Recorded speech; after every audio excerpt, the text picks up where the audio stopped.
టెస్టుల్లో దేశానికి ప్రాతినిధ్యం వహించడం ప్రతి క్రికెటర్ కళ. ఇక జట్టుకు నాయకత్వం వహించడం అంటే గొప్ప గౌరవమే. ఈ గౌరవాన్ని 25 ఏళ్లకే అందుకోబోతున్నాడు శుభమన్ గిల్.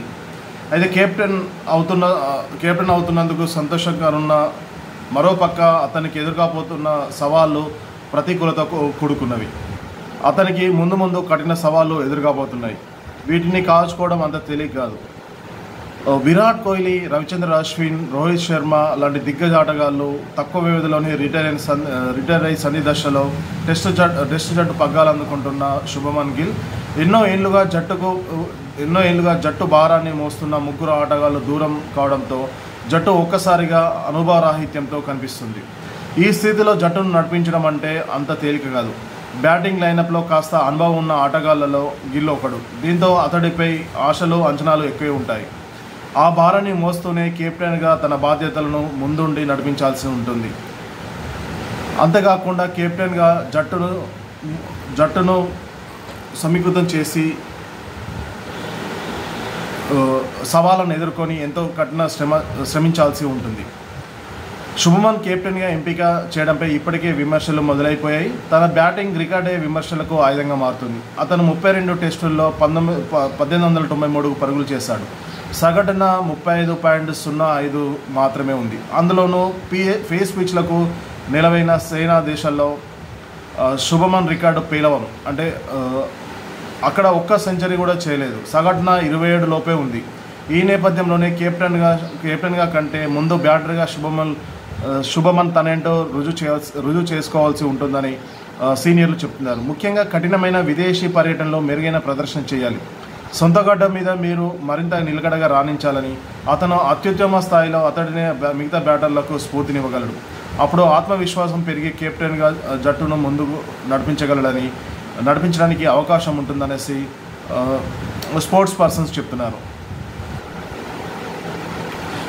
శుభమన్ కెప్టెన్గా తొలి సిరీస్లోనే కఠిన సవాళ్లు ఎదుర్కానున్నాయి. భారత్కు పేలవ రికార్డులో ఉన్న ఇంగ్లాండ్లో సారథిగా తన ప్రయాణాన్ని మొదలుపెట్టనున్నాడు కెప్టెన్ గిల్. అనుభవజ్ఞులు ఉన్న జట్లే అక్కడ తీవ్రంగా ఇబ్బంది పడుతుంటే కోహ్లీ, రోహిత్ లేకుండా ఎక్కువగా కుర్రాలతో నిండిన జట్టును శుభమన్ గిల్ నడిపించబోతున్నాడు. ఇంగ్లాండ్ చూస్తే సీనియర్లతో చక్కటి ఫామ్తో జోరు మీద ఉంది.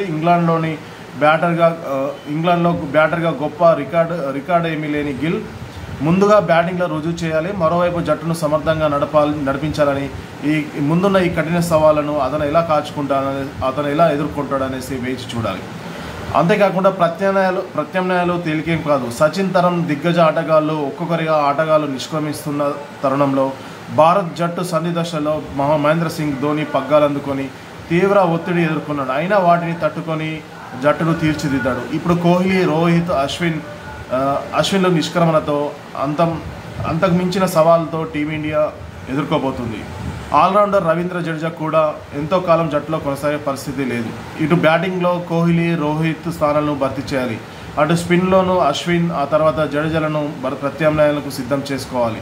ఈ రెండు తేలికైన విషయాలు కావు. సచిన్ తర్వాత 4వ స్థానాన్ని ఎవరు భర్తీ చేయాలనుకుంటే కోహ్లీ ఎంతో శ్రమించి ఆ స్థానంలో స్థిరపడ్డాడు. కానీ ఇప్పుడు విరాట్ స్థానంలో మరొకరు వచ్చి లోటు కనిపించకుండా చేయడం మాత్రం అనుకున్నంత సులభమైన విషయం మాత్రం కాదు. స్వయంగా శుభమన్ ఆ స్థానంలోకి వెళ్తాడా, మరొకరిని తీర్చిదిద్దుతాడా అన్నది చూడాలి. రోహిత్ స్థానంలో జైస్వాల్కు తోడుగా స్థిరమైన ఓపెనర్ను తయారు చేసుకోవడం కూడా కీలకంగానే మారింది.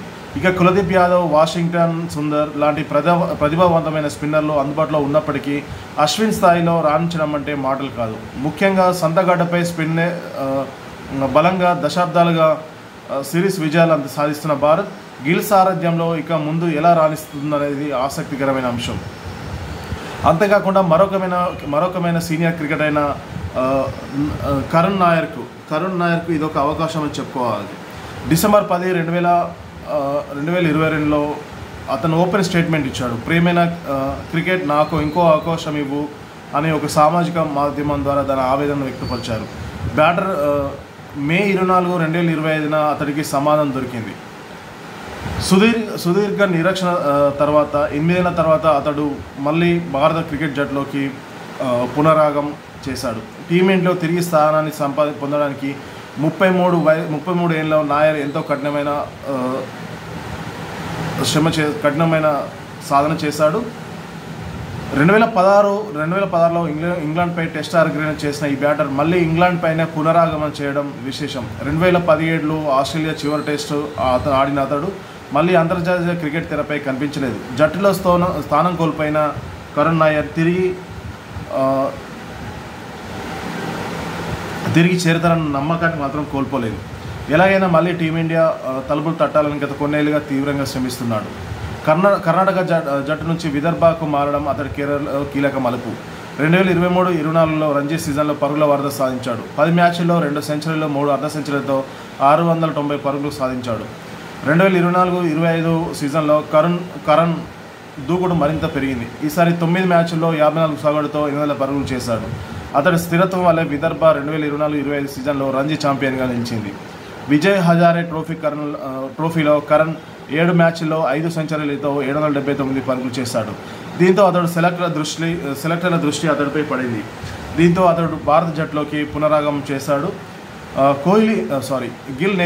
గిల్ సారథ్యంలో కరణ్ నాయర్ క్రికెట్లోకి పునరాగమనం చేయనున్నాడు. ఏదేమైనా భారత టెస్టు క్రికెట్కి కెప్టెన్గా ఎన్నికైన శుభమన్ గిల్కు ఆల్ ద బెస్ట్ చెప్తూ జట్టును ముందుంచి నడపాలని మనస్ఫూర్తిగా కోరుకుంటున్నాం.